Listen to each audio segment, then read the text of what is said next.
Okay, good afternoon, everyone. The time is now 2:06, and I call to order the meeting of the Orange County Sewer District Number One Advisory Committee.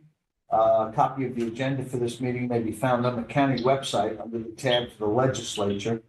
I ask you to all please silence your phones and electronic devices. And at this time, I ask you to rise for the Pledge of Allegiance. But before we do that, I'm just going to let everyone know that I have Bob Gray on the phone. Bob, I'm picking up some other sound on you. He's getting the feedback from the meeting. He's listening. I pledge allegiance to the flag of the United States of America and to the republic for which it stands, one nation, under God, indivisible, with liberty and justice for all. All right, Kevin, can you do roll call, please? Stamo, Benelli, Haney, Ellers, Here. Hotel. Here, two. And two. Here. 3 present, 3 absent. Okay. First up, we have Joe Mahoney, Senior Assistant this County Attorney. Eric Denenga, Commissioner, Department of Public Works. Bob Gray, we have on the phone with us. And Mary Beth Bianconi, Partner, Delaware Engineering, DPC. All right, you guys want to come up? Tell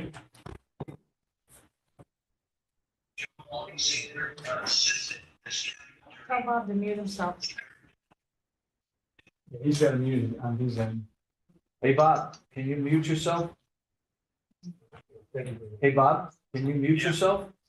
Yeah. Okay, great. Okay, Mary Beth. Okay, all right, now I got a little paperwork, and while I'm doing that, I will provide an update on,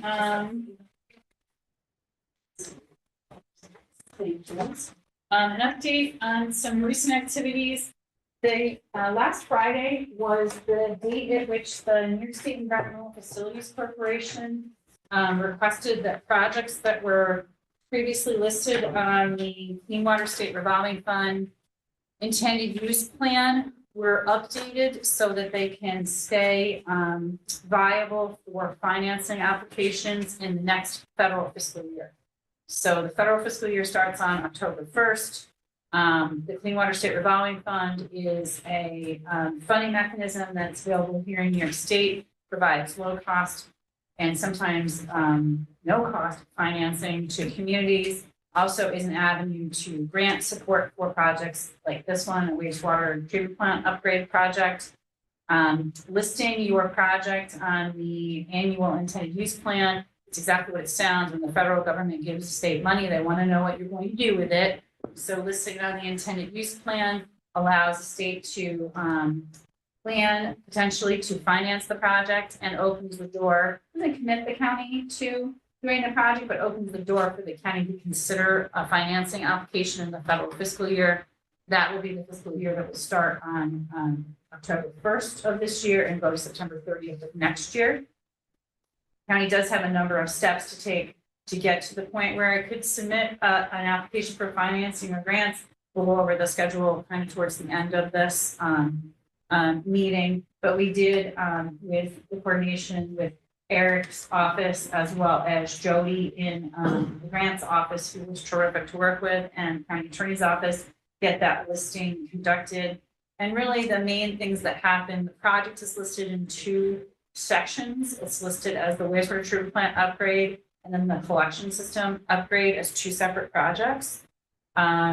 We updated the project schedule and we did update the project cost because time is going by and we all understand what happens to construction costs and other things as time goes by.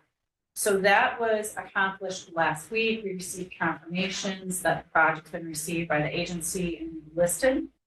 So that is a good step. Then, yes. With the federal grant programs that we open up to the budget in October, what would we put that towards now if we applied for it, qualified? Where would that be Good question. So the way that the project that we're looking at, the wastewater treatment plant project has been structured, the EFNS is paying the cost for the engineering design out of the budget.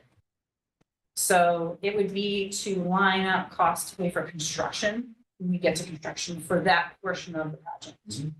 For the collection system portion of the project, because that work, other than the very conceptual work that's been done, but as I think we've discussed here before, to advance the collection system portion of the project, a number of steps have to be taken from a technical perspective. The existing collection system lines that are out there, they're going to be upgraded, have to be located by a surveyor. Their easements have to be located. There's a lot of field work to be done. And then there's quite a bit of engineering and permitting work that would be done. And then construction. So for that phase of the project, it's possible that the county could determine that they want to use that federal funding to support the engineering work, the land surveying work, all of the you can for that project. For the one that we have going right now, because we've been engaged with this for so long, the work that we've done, the regulations have changed a lot over the last 10 years. So the work that's been done has been paid for by the county, and right now it's not subject to capture. You can't go back and say, oh, 10 years ago I spent money and I want to get this back from the federal government. But for the going forward costs, for the collection system, and certainly for construction, which is obviously the vast majority of the cost of this project, that would be what would be subject to that financing. And would we be banking that and holding on to it, or if we have to get it in 25, or the end of 24, 25? Or did you say earlier that we could use it for design phase too? Or is it only construction? So that's a great question. So program's flexible. You can use it for either. The way the program works is it actually works like bridge financing or like a construction loan. So you would need to, one of the things, and this is in the schedule, that we will need to do as we move forward is we need to get you pretty specific cost estimates. We've had these kind of very broad cost estimates. We've been escalating them over time just based on inflation factors. But as a result of the next phase of engineering work, we'll be doing equipment selection. We'll be getting a lot more fine points and details on this. We'll be getting a cost estimate for you. We'll be projecting that out to when it's going to go to bid. Then there's a legal process that the county needs to go through, and you guys have done this process before, to say to the folks who are going to pay bills for this, the sewer users, we're going to spend money. You need to be aware that we're going to spend money, and there's a legal process. It's a County Law 5A process that you go through. You need to go through that process in order to get to the point where you're actually applying for this financing. And then the way the financing works is once you've decided what the cost is that you need, one of the reasons for this list that we have, it's a running list of all the projects and all the budgets for all the projects, is then that state agency actually is providing you with the money on a draw basis. So if you get a bill from a contractor for $100,000, you submit that bill, here's what they work, you submit that bill to the state, they wire transfer the money and you use it to pay the contractor. So what's nice about that is you're not upfronting those dollars. You can, they set aside the amount of money you need. You can draw it as you need it to pay for construction, and or on the other project for both engineering and construction. It's not reimbursement based, which is good. And that's the way the project goes. At the very end, make sure you've accounted for all of the costs. That would be considered short-term borrowing. The way that works is you will, as time goes by, you'll need to make small incremental payments on that short-term borrowing. They're usually a fraction of, say, a full bonded debt payment. And then when you get to the end, you know everything you've spent, you close on long-term financing, and that's when your bonded debt payments begin. So that actual payment back is actually several years out in the future because it's after the project is completed. Great, thanks. Any other questions? Okay. So I know we always have on our agenda, and I'll just cover this really quickly. We have update on the variance. We have not heard anything from DEC yet. So, they receive all of these secret documents that we've been generating. They're aware that this is advancing, but we've not had any feedback after we sent them the resubmission on variance a couple months ago. So that's where we are. So secret. The last time we were all together, the county adopted a final environmental impact statement, which sounds an awful lot like it should be the end of the secret process. There is actually one step after final environmental impact statement, and that is the issuance of a finding statement. And that is the document that you have, the stapled documents about 30 pages long that you have in front of you. And what this does is it recounts the secret history of the project. You know, where did we start with? What were the questions that we were trying to answer? What answers did we come up with? It gives all of the, you know, when did we have hearings, when were notices sent to people, all of that. Then it goes through and it describes what is the project that is the subject of this secret action. What is the thing that is being done? So there's a detailed description of the action. It does not include all of the delightful tables with all the numbers and things. That's all in the environmental impact statement. You need that information. There's a description of the need for the project. And we've said this many times as we've gotten together over the years. This project is aimed at addressing aging infrastructure, regulatory requirements, and demands for sewer service. Once we've established that, then a finding statement reviews facts and conclusions that are drawn from the environmental review process that was conducted. The way this is structured, and I know I spoke with the county attorney, he said the structure of this is a little different than the ones he's seen in the past. This is the way I've always approached this. I like to write, so it's narrative. Facts are drawn from the impacts that were identified in the environmental impact statements. You remember back in the winter time, we adopted a draft environmental impact statement and we had a public hearing in March. These facts are drawn from those sections that identify the potential impacts of the project. The conclusions are what's lettered in each section are the mitigation measures that were identified. So this does walk through each of the sections, so topography, surface waters, groundwater, each section. The good news for this group is this is all information you have seen before. There is nothing new here. This is all drawn directly from documents that you have reviewed in the past. Also discusses the alternatives that were evaluated and provides the reasoning why the alternative that was selected is the one that is in the best interest of the public health, the environment, and the least impactful to achieve the goals of the project. So it provides that rationale. And then the final section, section 3.0, is the lead agency certification. This is taken directly from section 617 of the state's code. That is how secret is practiced in New York State. You need this certification, which when this gets to the legislature, this is what they're stating. The lead agency is the legislature is issuing a finding statement. They've considered relevant environmental impacts, facts, and conclusions disclosed in the final EIS.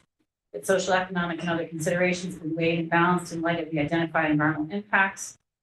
Rationale for the lead agency's decision-making is provided in the finding statement. Finding statement has been prepared in conformance with 6 NYCRR Part 617 and consistent with social, economic, and other essential considerations from among the reasonable alternatives available. The action is one that avoids or minimizes adverse environmental impacts to the maximum extent practicable, and that adverse environmental impacts will be avoided or minimized to the maximum extent practicable by incorporating as conditions to the decision those mitigative measures that were identified as practicable. And again, those were the conclusions in this document. So this is our finding statement. As we did with the FEIS, if this committee is ready, and again, this is all information you have seen several times before, you are ready, you could vote to forward this to physical services. It would be on the physical services agenda, hopefully next Monday. If that group was similarly disposed, they could vote to accept this document and it would be placed on the legislature's agenda for July 2nd.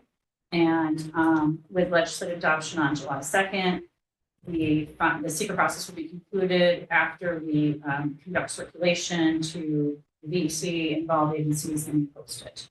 And that will actually end our secret Okay, great. Any questions? Betsy, we don't need to vote on this, right? We can, just accept Absolutely, Mary so, Beth's, recommendation to move this to fiscal services. yes, So I agree to do that. yes. Chairman, I think we all do, fine. Lori, okay. Good, good, That's okay. sufficient. And then, Chairman asked me to put together a schedule. I didn't send you guys an email, when I conveyed this information to you earlier this week, but, I took the schedule and just put it on a sheet of paper for you, that we discussed in that email. So, this kind of gives you a little bit of recitation of history. So moving forward, the sewer advisory committee reviews the findings and finds them acceptable, which we just did. Fiscal services committee would consider this at their June 24th meeting. And similar to our past process, if fiscal services finds them acceptable, they would refer it to the legislature. And then the legislature's meeting is on July 2nd. Assuming that the legislature also finds these to be acceptable as an agency, they would adopt the findings, and then we would conduct a notice as we're required to, and that would conclude the secret process. So potential actions for the rest of 2024 will issue secret findings in July, I would presume. We need to begin preliminary design. The work that we've done to date, we would consider conceptual design, which has gotten us through this environmental review process.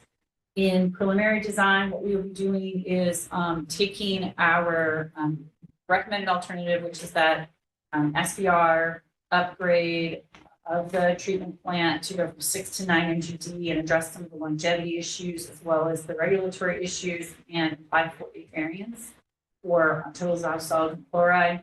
We'll be taking that design, honing it in, and doing things like selecting specific pieces of equipment and then going to equipment suppliers and getting budget prices. So in the past, we've used, our own information and for projects for bidding and things, but this will be specific to you, which gets back to the conversation we had a minute ago. One of the next processes that will have to happen is that the county will have to conduct that county lot 5A process. You'll need a cost estimate you're very comfortable with. For us to get there, we need to advance the design of it. We also need what's called a basis design report, which is another engineering report. It'll be skinnier than the past ones because it'll be all the alternatives. It'll be specific to the one that's been selected. That will go into the Speedy's application for the 9 MGD plant, as well as the variance application.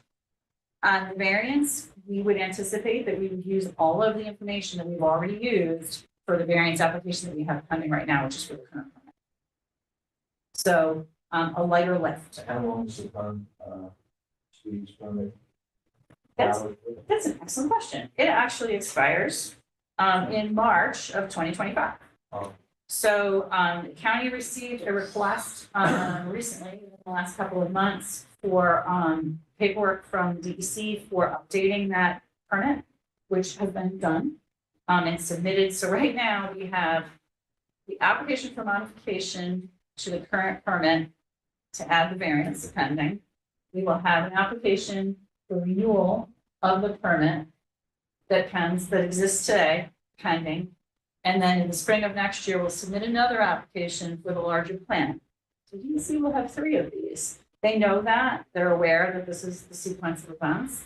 And again, we recall that the reason we submitted the variance application current permit is because the current timetable of compliance states that we need to be in compliance with total dissolved solids and chlorides by March 1st of 2025. Our solution to that was to apply for variance. DEC determined that the way to conduct that was a modification of the permit, so that's why we've gone down that road. I know, there is no. Lori? About 3 or 4 minutes ago, you had said about getting more details and design and sourcing equipment. Now, does that come back through us, or is that something that goes directly to physical services? How does that work for So the way so that's really all design work, and what I have suggested to the chairman, is there's gonna be quite a bit of time there. That this committee may want to go to meeting quarterly for updates, because I don't know that we're gonna have a lot to report monthly.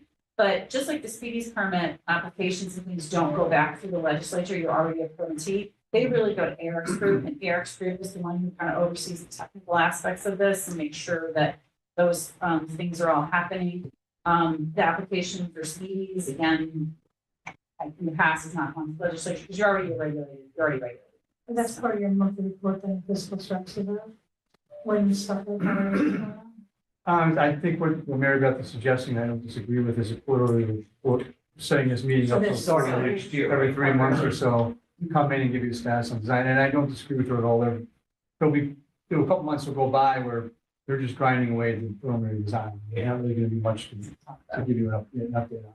So I think, I would agree that quarterly is appropriate, and then we can always revisit that as we get closer, if having meetings more often if we needed to. And then obviously, if Mr. Chairman Cheney, for those services, requested an update there, we can certainly have his pleasure come in and give an update as necessary. I think that, after we have the, finding statement, take off July, August, play it by ear, see if we do a little update meeting in September. And then, you have that here, and then also possibly another update in December. Wrap up Just the year. sort of that quarterly, Just Play this that by- October, we have budget meetings. Yeah. So that would be a long. That would be a help. So, and then starting in 2025, wait, something to say that, 2025, Okay. that we go quarterly, yeah. And again, subject to change, depending on what happens, you tell me we need to get together, and, we do that, but, come a long, long way, and, that's great, it's the design phase, so that's gonna take time. Updates are good because it kind of keeps everybody accountable and just so, so that everybody kind of understands. It's a long process, as you pointed out. And I think folks, it's a long process, it's a lot of money, it's a lot of time. So I think there's some really good things to be said for having a meeting, whether it's a quarterly cadence or every 6 months, depending on what's happening. But I think there's a lot.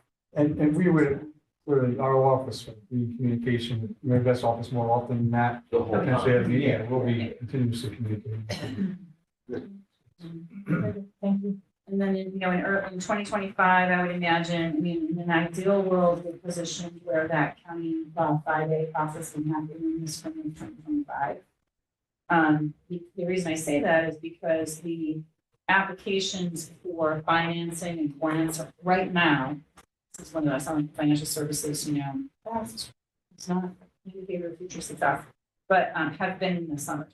They have been in June and July, and you have to have that process completed by then. So I know that may not be possible, but we'd like to, because in order for us to get to a point where we can submit an application for finance, we can submit for some of these grants that everyone keeps hearing about and discussed. Our next step is to get that. For that, we're generally looking at a 5-month interval, at least 5 months. 3 of which is for review by the comptroller's office, where that is basically an application to the comptroller's office requesting an order authorizing the expenditure of certain funds. We do this with regard to special districts before you make any expenditures above a certain threshold for improvements or construction of facilities, essentially. It will have to play it by ear in terms of what we can and cannot get done. We'll have to evaluate at that time. But since you tell me the summer, so we're looking at backing up from there. I think so. Again, this year, the date for SRF applications was last Friday, the 14th. It has been the middle of June the last several years. It used to be in March, then it was August, they moved again. We will know those dates though, and they come out in the IUP that was issued on October 1st. So it doesn't sneak up on us. We know what those financing dates are.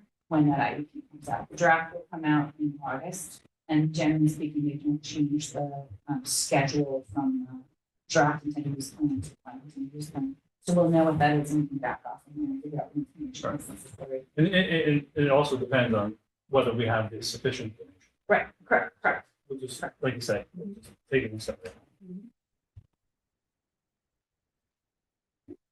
Anything else, Mary Beth? Everything I have for you. All right. Well, our plan is set now, moving forward, continuing to move forward, and without any other questions or comments, take a motion to adjourn. So move. Okay. So move, all in favor? Aye. Thank you, everyone, again. Thank you. All right.